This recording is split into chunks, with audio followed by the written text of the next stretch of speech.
This is our Gullah Geechee Nation International Music and Movement Festival's culminating event at the Charleston Music Hall. Tomorrow, we'll have a final drum call at the Children's Museum of the Low Country at 2 o'clock. Our Gullah Geechee Nation International Music and Movement Festival is always a 3-day celebration that reconnects people with our legacy as Gullah Geechee people. So we reconnect not only the Gullah Geechee diaspora, but also the African diaspora. So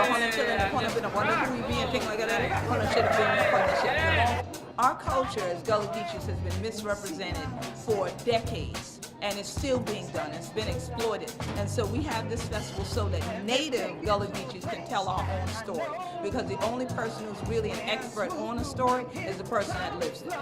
We intend to keep our Gullah Geechee culture alive. A lot of people like to say they're preserving it. We say we're living it.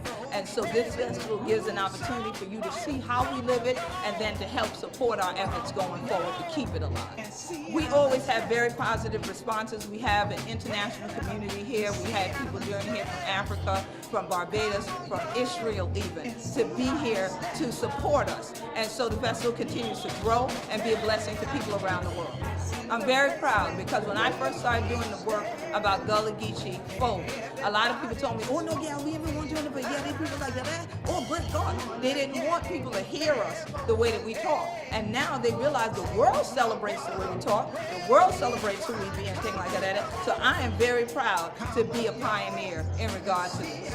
As I always say, Hunter must take care of the roof and hear the tree. So we hope next year you will be part of this Gullah Geechee living legacy journey. You see how the steps, yeah.